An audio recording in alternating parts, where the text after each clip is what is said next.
Transparency International Zimbabwe, TIZ, is a non-profit, non-partisan, systems-oriented local chapter of the international movement against corruption. Its broad mandate is to fight corruption and related vices through networks of integrity. So what in essence happened is we produced this report in 2011. We sent it to almost everyone whom we felt needed to have a copy of this report. Mary will will give you a list of the people we sent this to. From 2011 up to 2016, nothing happened. But there have been processes that have happened in the last couple of days, which we feel the public would need to know of. You especially, the media, would need to be aware of processes that have happened and processes that would happen in the coming few days as we move on. Like I said, this report, we have it, it's a TIZ report. It was commissioned by Transparency International in 2011. I'm sure it was sent to a lot of media houses. We did not see a lot of the stories about this, but there's a lot of excitement from other quarters about this report. That is why we're now bringing it back to you. Thank you, ladies and gentlemen, for coming.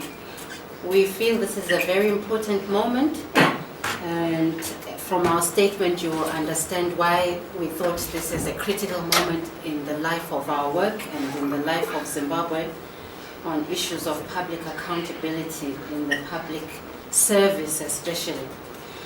So on the 30th of August 2016, which is tomorrow, a tribunal set up at the instigation of the Judicial Services Commission will sit to hear evidence that will decide on the suitability of Johannes Tomana to remain as the Prosecutor General.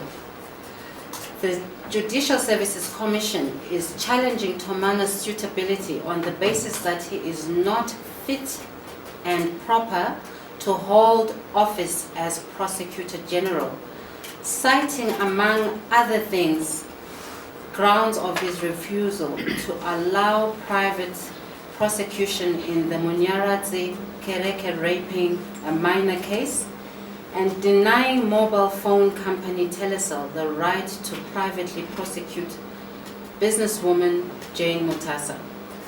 He was finally arrested by the police on charges of abuse of office as a public officer, or alternatively defeating the course of justice.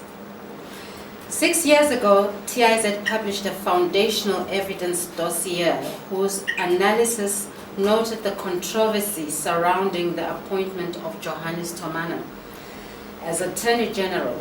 It noted that it was mired in acrimony as there was contention over his suitability even then.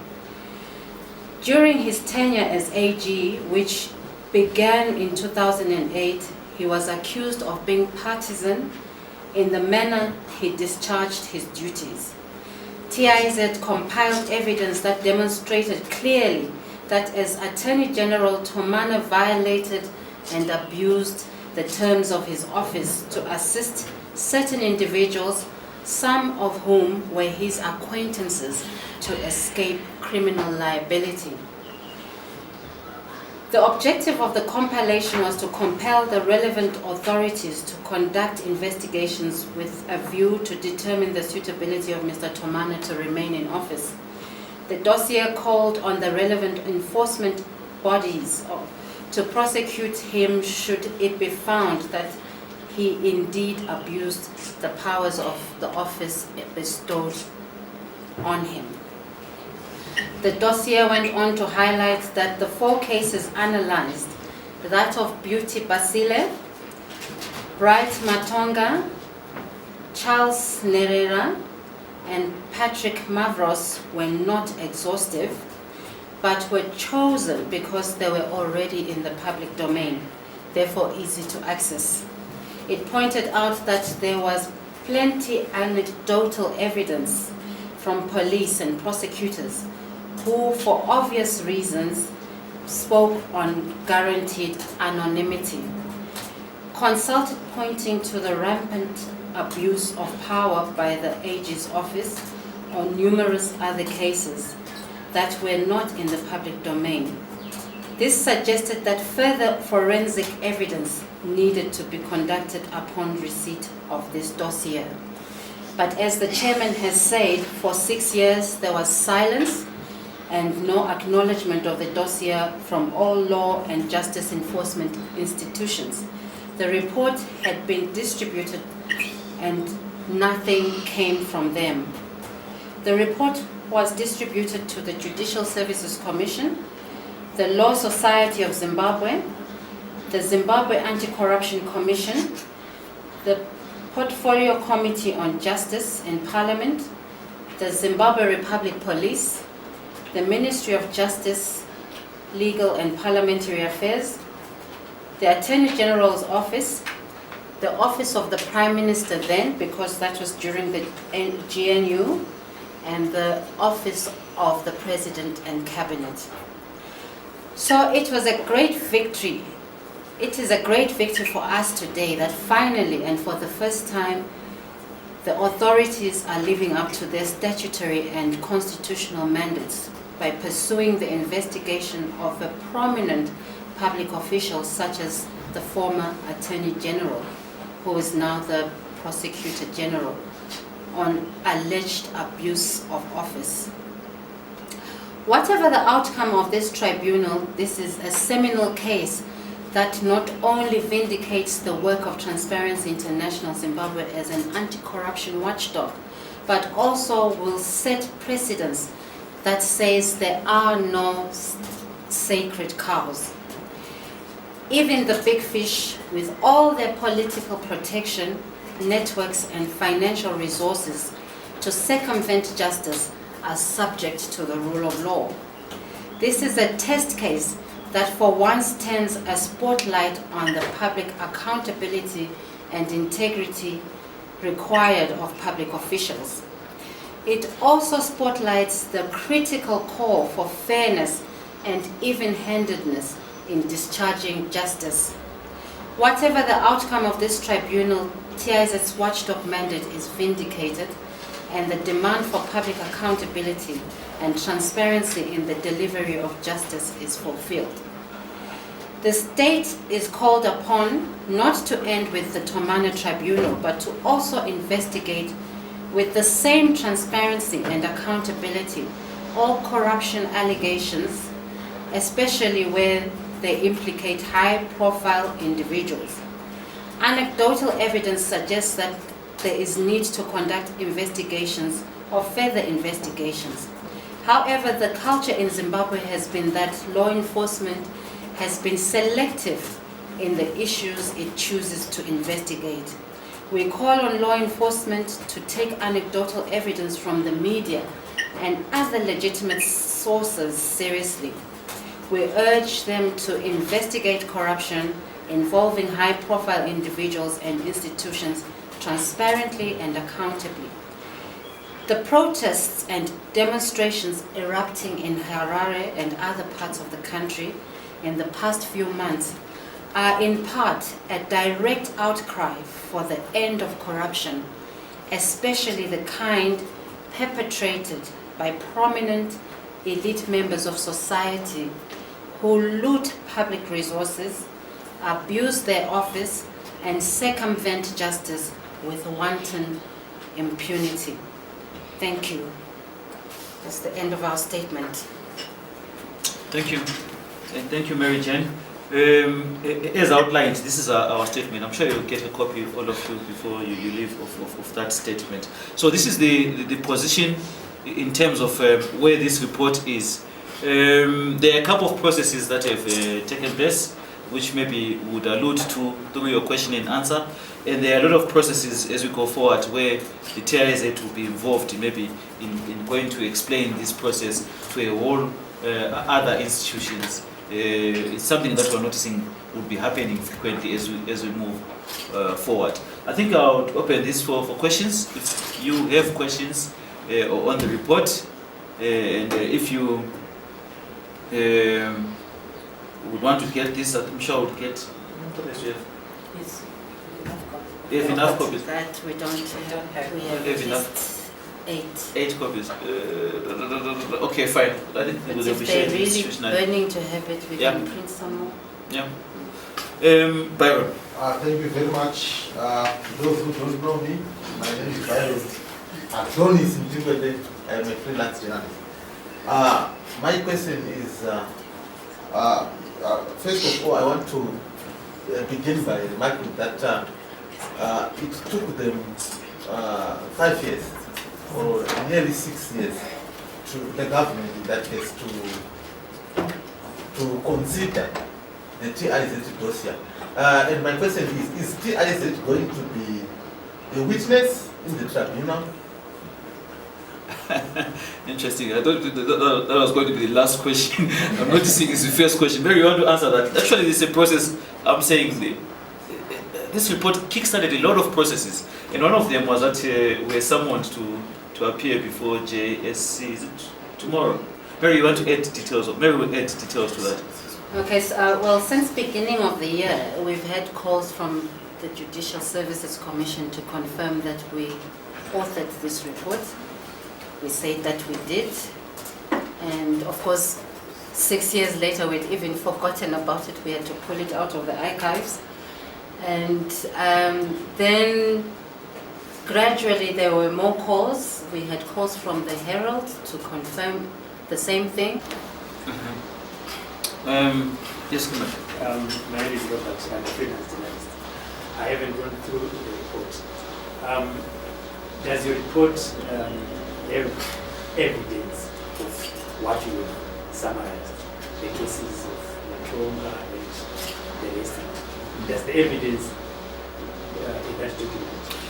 Yes. Yes, the document catalogues the evidence where we felt there was abuse of office. There's a case-by-case analysis done by legal brains we engaged on this, and it catalogues the exact abuse we feel happened at that juncture. So it's when you do get the report, you need to go over the cases we did. We picked about four cases to look at and analyze what we felt was abuse of office. But I want to quickly say this. When Mary spoke about JSC wanting us to appear as witnesses, we do not want to be involved in political fights, but we're dealing with a case of a report that we did long before these cat fights in the ruling party and wherever began. So it's an issue of our coming to appear best on the report. We're just going to defend our report to say this report was done in 2011. It's irrespective of what is happening now. This is what we stand by. But if you are summoned by the court to appear as state witness, as state witness, this is an issue we have to review as a board. But what we will have to do, we might not even need to go and appear. We will argue that all the evidence we have is contained in this document, in this dossier, and whatever is in this dossier, we will stand by it. Mary Jane mentioned that the police have been here. They've been wanting to know a whole lot of things pertaining to this. We should firmly believe is maybe their way of creating a case against Tomana. But what we are saying and what we will stand by is that what we catalogued in 2011, we still stand by it as an organization.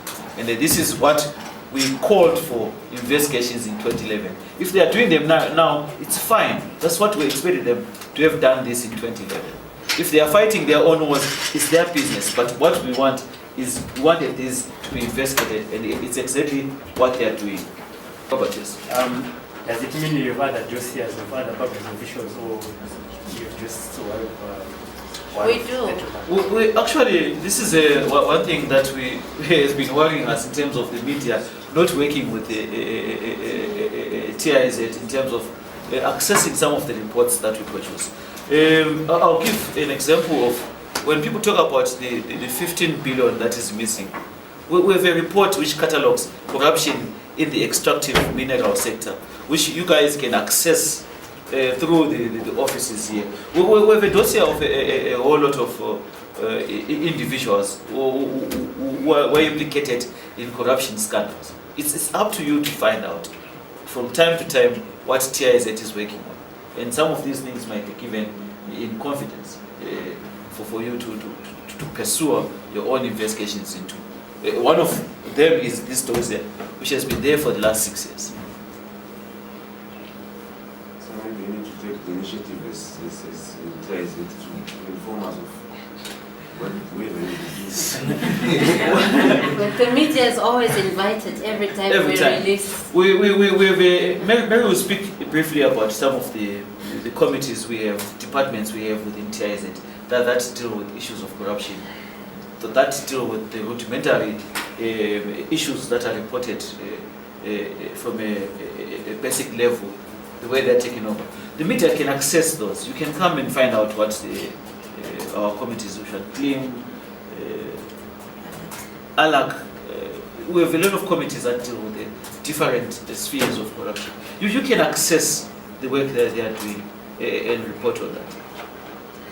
I think that the media, some of you may be aware that we have a legal advisory center, which means that we receive a lot of reports from the public. And sometimes people who are whistleblowers about issues like this, who work very intimately with individuals such as the case that you have before us, who bring us information that we document and do our own research on the authenticity of that information. And because we come out into the public domain a lot, we spent in June and July, a lot of time doing public publicity with Star FM on the work that we are doing under our Legal Advice Center, ALAC, and many people come to us on issues of demolitions, issues of land corruption, housing stands, mining corruption, things to do with permits of mines and contracts and licensing. We have all that information, even involving high individual officials, public politicians and public officials. We are there, but we're not getting the media interest to pick up these stories. And all we can do is to document and circulate. And why this is important is finally the state realizes that the documentation of this evidence is critical. We've given them a foundation to start from. And we can't worry about their motives. We worry about the fact that they are finally fulfilling their duty, because their duty is to investigate these corrupt public officials. In Zimbabwe, there's been the cry that, prominent people, elite people are sacred cows. They are above the law. But what is happening now is proof that no one is above the law. Even the prosecutor general himself, who's supposed to be defending the law, once he's found to have abused his office, is being brought before a tribunal that will determine whether he's fit and proper. So that's very critical. Right, and then, yes, Robert? Okay, my last. We're not sure about that. Yeah. Your last question, okay. We have seen members of the anti-corruption being arrested, and one of them is serving time. How transparent are you as individuals within the organization? Because you might be putting much effort on the dossiers that you are giving us, while we are not focusing on you guys. For you, for starters, we are not the commission, but the media the media is free to scrutinize the happenings, activities, and the work of TIZ. We are open to scrutiny, but we pride ourselves in that we do things transparently. This report was done transparently. We looked at cases. That's why we didn't even look at hidden cases. We didn't go to his private life or the Tomana's private life. We looked at cases which were in the public domain. Some of them, the Tomana, the Kereke cases, we didn't even look at them, but they are coming backwards to authenticate our findings in 2011. We are very transparent. I'm just worried that you guys would have a story, police harass watchdog. They've been here. We're not even afraid. We cooperated with them on this report, and they had a lot of questions. Some of them which we felt were a bit sinister in terms of them trying to find out, why did you start doing this? Why were you investigating the Attorney General? Yes, but an obligation. There were cases of abuse of power, and this is exactly what we investigated. And the setting up of this tribunal vindicates us in terms of us having gone to do this module, this dossier on the work of the Attorney General. And are you doing anything about the case where the Vice President, President ordered the release of guys who had been arrested by the Anti-Corruption Commission? That's an interesting one. We can look at it, but so far we hadn't done it. We've not done that. But you see, what makes it easier for us to work is the complementarity between the media and us. We noticed that there was a good story which analyzed the relationship between Mpogo and these people they released. I think it was The Independent. Yes, or was that so? Yeah. They did. The Independent did cover that story. So sometimes when it's issues that are already clear, you might even do a further investigation, but it's already clear on the relations that Mpogo had with those people. So it's already before the public. Yes, but my question goes to our director, Major. Do you think this is also a first step towards ending corruption impunity? And in light of what has been happening, people get arrested with the issue of Zimbabwe process, they get arrested. Council steps in and says, no, this is not a public enterprise, it's a private enterprise. But then nothing's been done to even get them arrested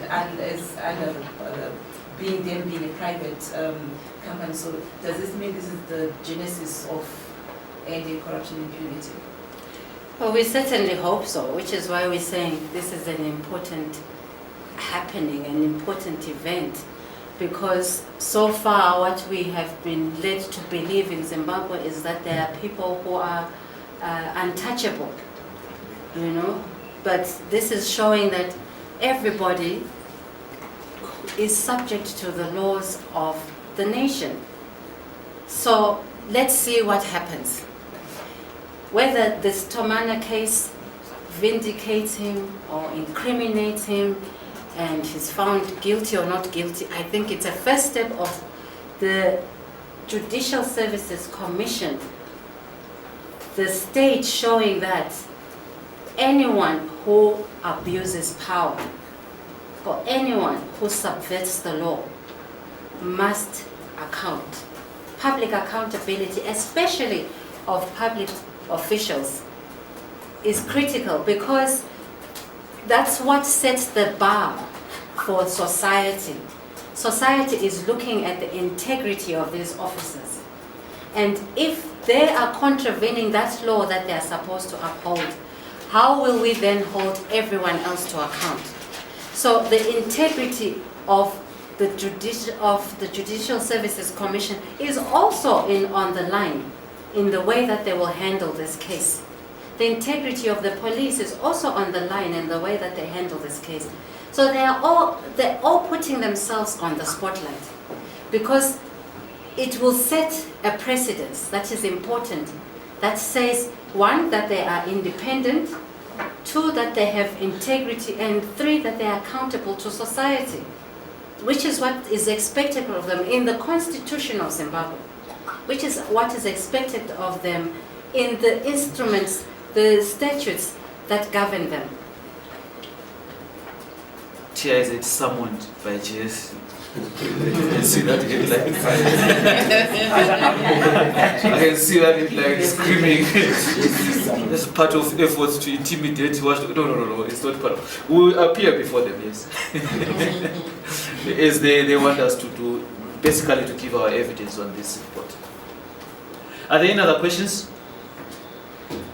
Transparency International Zimbabwe aims to have a corrupt-free Zimbabwean society anchored on transparency, accountability, and integrity.